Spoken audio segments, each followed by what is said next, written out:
মুসলমানের নওজোয়ান, প্রিয় ভাই আমার, প্রিয় সন্তান আমার, যদি তোমার বাবা মাও তোমার খবর না রাখে, ধরে নাও তারা তোমারে ভুলে গেছে, কিন্তু আল্লাহ তোমারে ছাড়বে না বাপ। নারী দেখো না, নারী দেখো না বাপ, অশ্লীল ছবি দেখো না, মোবাইলের উলঙ্গ দৃশ্য দেখো না আব্বা, তুমি বরবাদ হয়ে যাবা।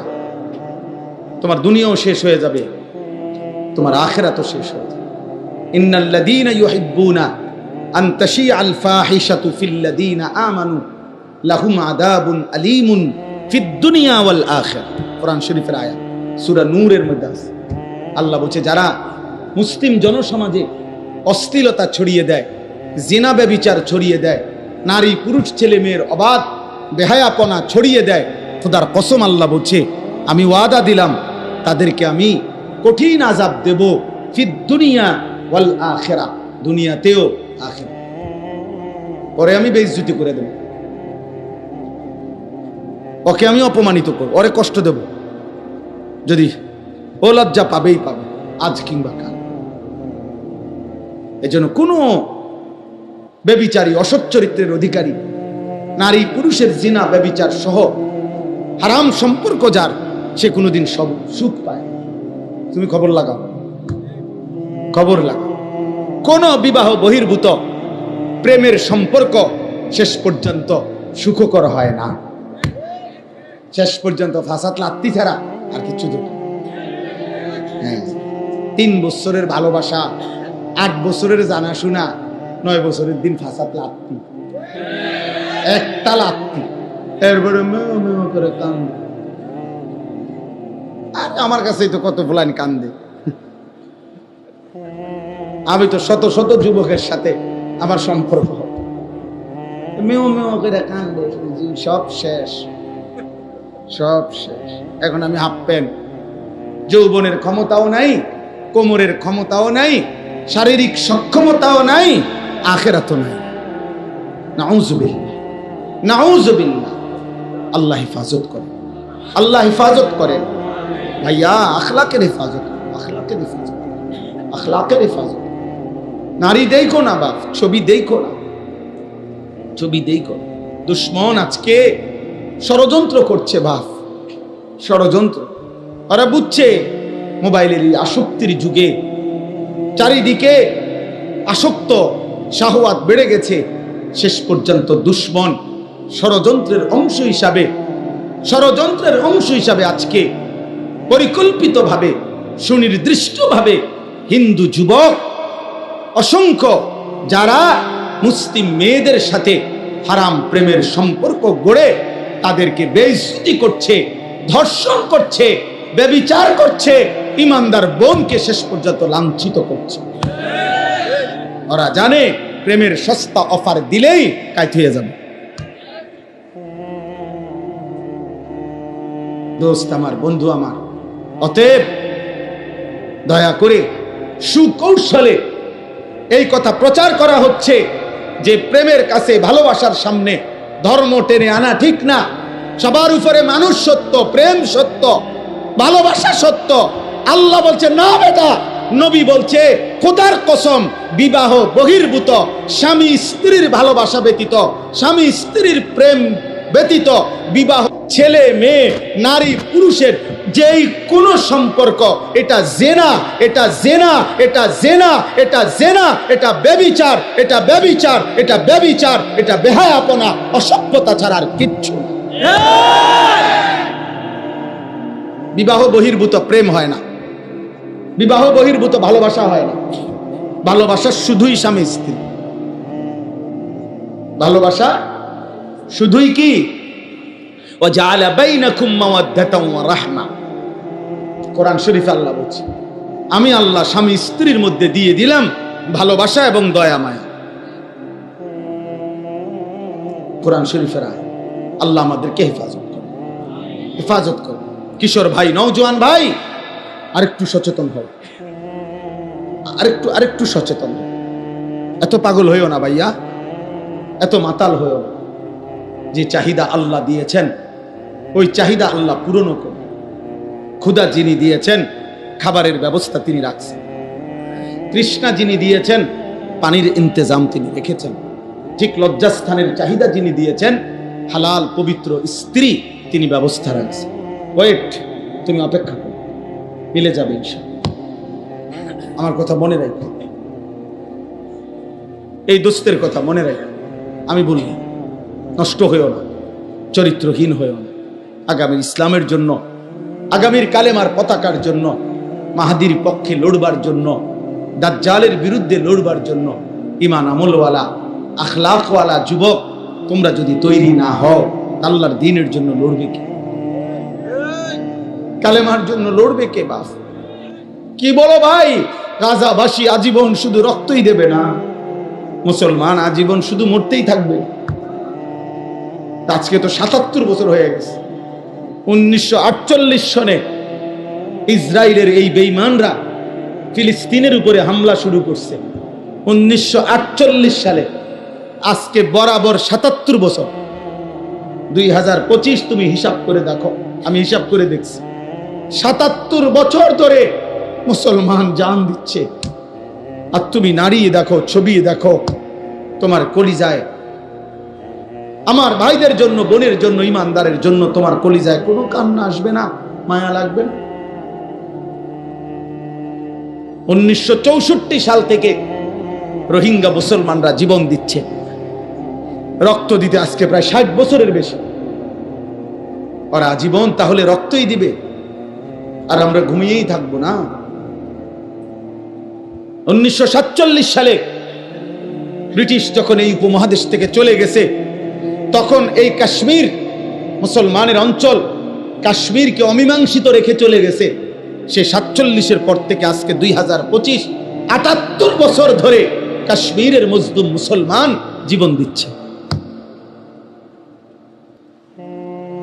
অতএব দোস্ত, আমার বন্ধু নওজোয়ান, আজকে এই ওলামায়ে কেরামের এই পরিষদ থেকে আমরা তোমাদেরকে উদাত্ত আহ্বান জানাই, আগামীর ইসলামের জন্য, মাহাদির সৈনিক হওয়ার জন্য, দাজ্জালের বিরুদ্ধে লড়বার জন্য, পৃথিবীর সমস্ত বেঈমানের বিরুদ্ধে দাঁড়াবার জন্য, ইমানের পতাকা হাতে দাঁড়াবার জন্য তুমি রেডি হও ইনশাআল্লাহ। বলো ইনশাআল্লাহ। 30 বছরের নিচে, 30 বছরের নিচে যাদের বয়স, তারা দাঁড়াও, দাঁড়াও নওজোয়ান, বলো ইনশাআল্লাহ, বলো ইনশাআল্লাহ। আল্লাহর জন্য লড়বো ইনশাআল্লাহ, দ্বীনের জন্য লড়বো ইনশাআল্লাহ। আল্লাহ তোমাদেরকে তৌফিক দান করেন, আল্লাহ তোমাদেরকে হিম্মত দান করেন, আল্লাহ তোমাদেরকে কবুল করেন। বউ ভাই, বউ বউ, বসো বাবা, বসো বসো।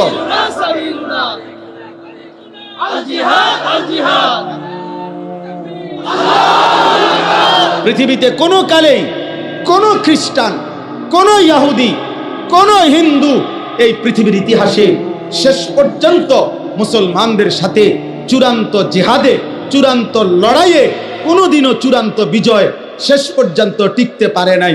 গত 2 বছর একটানা ইসরায়েলের বেঈমানরা গাজার মুসলমানদের উপরে জুলুম করে ৭৫,০০০ মুসলমানকে শহীদ করেছে।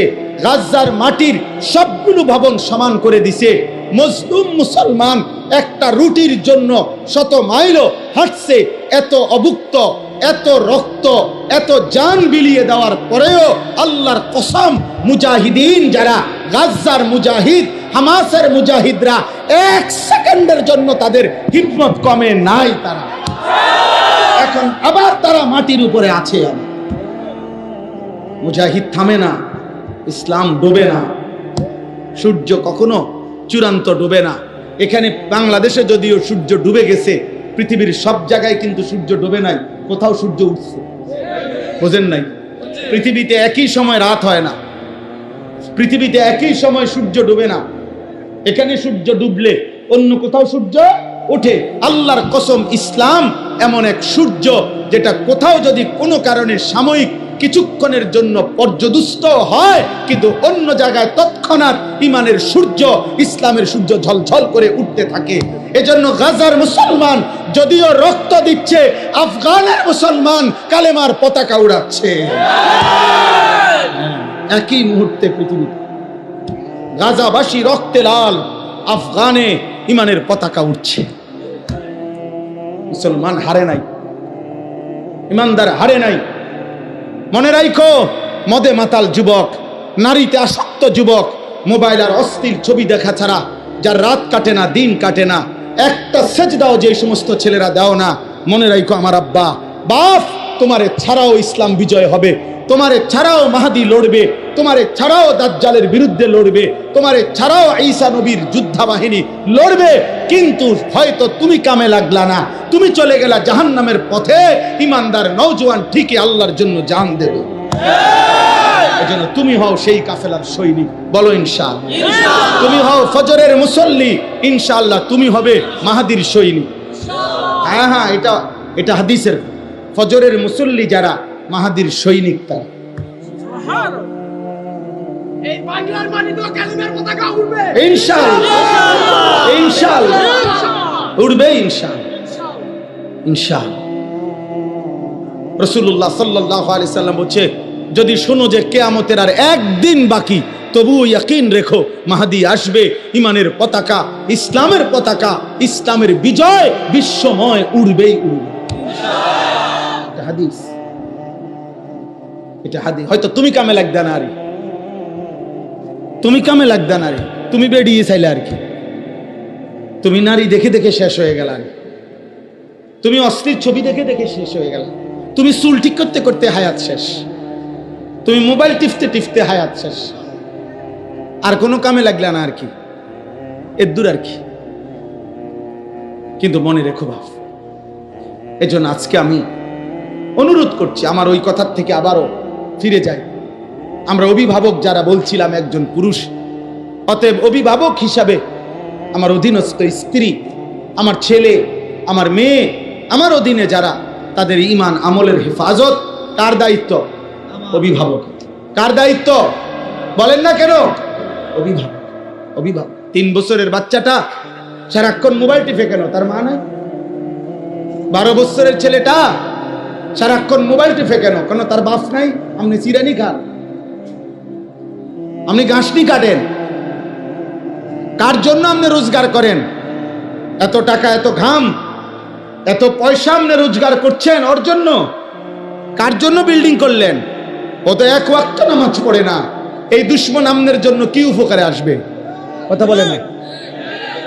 হ্যাঁ, ওই বাপ, আপনি যে আজকে 60 বছর হয়ে গেল, আপনি যে আজকে 30টা বছর ধরে এই বাজারে মাথার ঘাম পায়ে ফেলাইয়া একটা একটা টাকা রোজগার করেন, ব্যবসা করেন, আপনার স্ত্রীও বেপর্দা, আপনার ছেলেও নামাজ পড়ে না, আপনার মেয়েও পর্দা করে না, আপনি এনে বাজারে ঘাম ঝরে, আর তারা বইয়া বইয়া টেলিভিশনে ঘরে সোফাত বইয়া তারা নর্তকীর নাচ দেখে, নাটক দেখে, সিনেমা দেখে। আপনার ছেলে এলাকার আরো 2-4টা বখাটের লগে পুরা দমে মোবাইলে উলঙ্গ ছবি দেখছে, আর আমনের ঘাম বাইয়া বাইয়া পড়তেছে একটা একটা টাকার জন্য। এই দুশ্মন যারা, আল্লাহর দুশ্মন, নবীর দুশ্মন, ইমান ইসলামের দুশ্মন, যাদের ওযু নাই, সেজদা নাই, নামাজ নাই, দিন নাই, শরীয়ত নাই, এদের জন্য যে আপনি এত কষ্ট করলেন, এরা আপনার দুনিয়ার কি কাজে আসবে, আখিরাতের কি কাজে আসবে? বলেন অভিভাবক, আর দরকার আর আইতাম না কোনো, আইজ গিয়ে কই যা, আর আইলাম না। কইবেন আপনারা যে হুজুর এরকম শক্ত হুজুর আর জীবন আইলেন।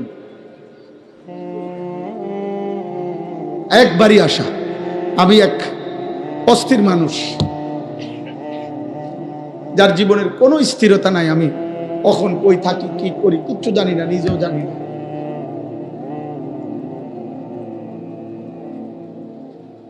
সারাদিন কোমরে ব্যথা করে। সেদিন আমার শায়েখ আল্লামা মুফতি মুশতাকুন নবী কাসিমি হুজুরে আমি বলছিলাম, গত রবিবারে সিলেট আমাদের মাহফিল ছিল একসাথে, হুজুরে বললাম, হুজুর কোমরটা সারাক্ষণ ব্যথা করে, খুব ক্লান্তি লাগে, কি করবো?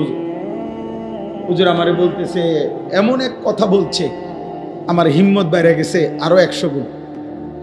হুজুর আমারে বলছে, মাওলানা, এ মালিকের কথা বলতে বলতে, আল্লাহর পথে ডাকতে ডাকতে একদিন শরীর দুর্বল হয়ে যাবে, অসুস্থ হয়ে যাবেন, একদিন মৃত্যু হয়ে যাবে, কোনো অসুবিধা নাই, এভাবেই একদিন চলে যাবেন, আর মালিকের কাছে বলবেন, মাওলা আপনার কথা বলতে বলতেই চলে আসছি। कभी अर्श पर कभी फर्श पर कभी उनके दर कभी दर बदर गमे आशिकी तेरा शुक्रिया मैं कहां कहां से गुजर गया कभी हो रास्तू में तन्हा कभी हो गुरूदे सहरा मैं जुनू का हम सफर हो मेरा कोई घर नहीं। এজন্য হযরত উলামায়ে কেরামের কাছে আমার অনুরোধ, আপনারা আপনাদের প্রত্যেকের জায়গায় নিজ নিজ মহল্লা, নিজ নিজ এলাকা, নিজ নিজ মসজিদ মাদ্রাসা আশপাশ যার যার সাধ্য মতো, কেউ 5 জনরে বলেন, কেউ 50 জনকে বলেন, কেউ 5000কে বলুক, কেউ 50,000কে বলুক, কেউ 5 লক্ষকে বলুক, যার যার সাধ্য মতো আপনারা প্রত্যেকের কাছে এক ভাই হিসাবে আমি অনুরোধ করছি, হযরত উলামায়ে কেরাম আরেকটু মেহনত করেন, আরেকটু উম্মতের ফিকির করেন, দরদ করেন, আরো একটু দেখেন এই সমাজের ছেলেগুলোকে ফেরানো যায় কিভাবে, এই সমাজের মেয়েদেরকে কিভাবে ফিরানো যায়, এই সমাজের বাবাদেরকে কিভাবে ফিরানো যায়। একটা একটা আল্লাহর বান্দাকে গুনার থেকে যদি বাঁচাইতে পারেন, জাহান্নাম থেকে বাঁচাইতে পারেন, তওবা করে যদি কাউকে আল্লাহর দিকে ফিরায় আনতে পারেন, খোদার কসম নবী বলছে আল্লাহর কোনো বান্দা যদি গুনাহ ছেড়ে তওবা করে আল্লাহর কাছে ফিরে আসে, খুশিতে মহান আল্লাহ ফেরেশতাদেরকে বলে আমার আসমান সাজিয়ে দে, আমার জান্নাত সব সাজায়া দে। ফেরেশতারা বলে মাওলা কেন আসমান সাজাইলেন, কেন জান্নাত সাজাইলেন? আল্লাহ বলে আসলাহাল আবদু মাওলাহু, আজ এক গোলাম যে আমার থেকে ভাইগা গেছিল, যে আমার অনেক দিন সেজদা দেয় নাই, যে আমার অনেক দিন ডাকে নাই, যে আমার অনেক দিন গোলামি করে নাই, আমার এমন একজন ভেগে যাওয়া বান্দা আজকে আমি মাওলার সাথে তার সম্পর্ক ঠিক করে ফেলছে, তওবা করে চোখের পানি ছেড়ে দিছে, আমি তারে মাফ করে দিছি, এই খুশিতে আমি আসমান সাজিয়ে দিলাম, জান্নাত সাজিয়ে। সুবহানাল্লাহ। এজন্য ফিকির চাই, ফিকির চাই। সবাই চিনতে হবে জরুরি না, সবাই চিনতে হবে জরুরি না, সবাই সবার কাছে পরিচিত হইতে হবে জরুরি না, এটা মূল বিষয় না। মূল বিষয় হলো আল্লাহর দ্বীনের জন্য মেহনত, কলিজা ভরা ব্যথা না। ফালা আল্লাকা বাকিউন নাফসাক, আমি আপনাদের কাছে অনুরোধ করব আপনি ওই পরিমাণ মেহনত করবেন যে পরিমাণ মেহনত করলে আরশে আজিমের মালিক বলবে বান্দা, আমার বান্দাদেরকে আমার দিকে ফিরাবার জন্য তুমি কি তোমার জান দিয়া ফেলবা, এই পরিমাণ বলবে। নবীকে আল্লাহ বলে নাই এই কথা যে বন্ধু আপনি কি মরে যাবেন, আরে আপনি কি জীবন দিয়ে ফেলবেন, এই পরিমাণ বলতে হবে। উম্মত গুনার সাগরে ঢেউ খেলতেছে, আপনারা বাচ্চা ছাড়া জানেন না, এক এক যুবক মোবাইলে রাত নাই দিন নাই, 3 দিনে 3 সপ্তাহ, 1 সপ্তাহ, 2 সপ্তাহ। আপনাদের কেউ যদি আজকে 30 বছর এখনকার বয়স যাদের 60, এই বাচ্চা ছাড়া আপনারাও যদি এমন কেউ থাকে যে গত 40 বছরে হয়তো উনি সবসময় টেলিভিশন দেখছে, এই 40 বছরে আপনি টেলিভিশনে যত নাটক সিনেমা না দেখছেন, ওই 4 দিনে তার চাইতে বেশি মহিলার ছবি দেখতে পারেন। হিসাব বোঝেন নাই? আমি ওইটা সমর্থন করছি না, 40 বছরের গুনাহ, মানে বুঝাইতে চাইলাম গুনার মাত্রা এখন এত বেশি পরিমাণে বাড়ছে যে ছেলেরা, মেয়েরা, পুরুষেরা, সন্তানরা গুনার সাগরে হাবুডুবু খাচ্ছে। কোন বাবা ভাইবেন না যে ফুলাইন অনেকটু দুষ্টামি করে, না না, ফুলাইন জেনা করে, জেনা, দুষ্টামি করে না। আপনি এটা কইেন না যে বাচ্চা মানুষ একটু দুষ্টমি, না, দুষ্টামি করে না,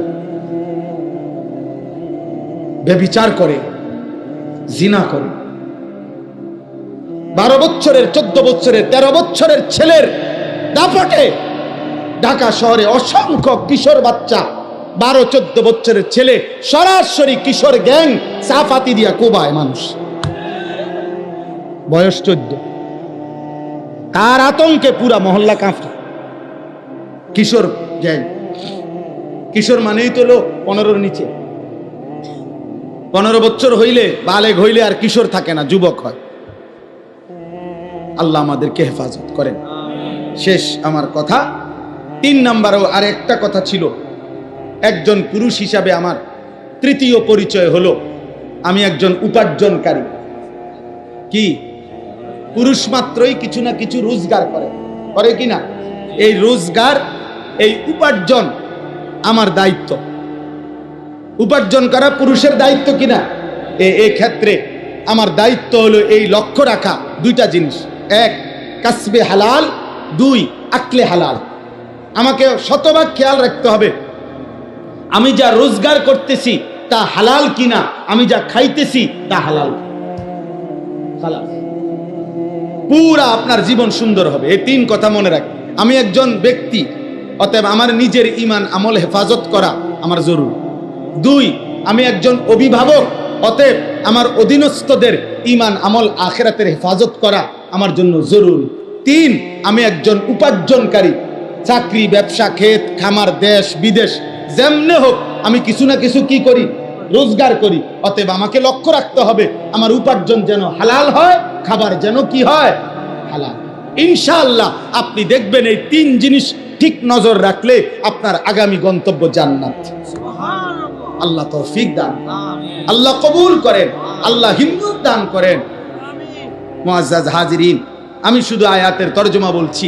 হুয়াল্লাযী খালাকাকুম মিন তুরাবিন সুম্মা মিন নুতফাতিন সুম্মা মিন আলাকাতিন। আল্লাহ তাআলা বলে, বান্দা আমি আল্লাহ যিনি তোমাদেরকে সৃষ্টি করেছি মাটি থেকে, অতঃপর বীর্য থেকে, অতঃপর জমাট রক্ত থেকে। আমি আল্লাহই ধীরে ধীরে 7টা ধাপে আমি আল্লাহ তোমাদেরকে মায়ের পেট থেকে, পৃথিবী থেকে বের করেছি। সুম্মা ইউখরিজুকুম তিফলান, যেদিন আমি মায়ের পেট থেকে বের করলাম সেদিন আমি তোমাদেরকে শিশু হিসাবে বের করেছি। সুম্মা লিতাবলুগু আশুদ্দাকুম, ধীরে ধীরে আমি তোমাদেরকে পূর্ণ শক্তিতে পৌঁছাইছি, মানে যৌবন কাল দিয়েছি। সুম্মা লিতাকুনু শুয়ুখা, অতঃপর আমি তোমাদেরকে বৃদ্ধ বানিয়েছি। তাইলে আল্লাহ বললেন, বান্দা মনে রেখো, মাটিতে আমি তোমাকে আমিই রাখছি, বীর্যের মধ্যে তোমাকে আমিই রেখেছি। জমাট রক্ত, গোশতের টুকরা, হাড্ডির কঙ্কাল, গোশতের আবরণ, রূহ ফুঁকে দেওয়া, শিশুকাল, যৌবনকাল, বৃদ্ধকাল, এই সকল অবস্থার পরিবর্তন আমি করেছি।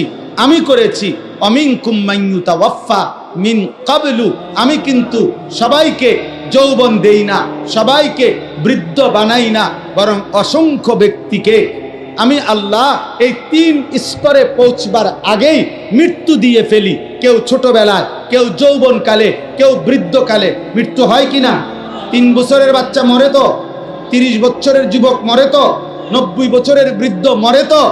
ওয়ালিতাবলুগু আজালাম মুসাম্মা, আমি কিন্তু প্রত্যেককে আমি আল্লাহর নির্ধারিত হায়াত আমি পূর্ণ করে থাকি। কাউকে অকালে মৃত্যু দেই না, বরং আমার ফয়সালা মতে মৃত্যু দেই।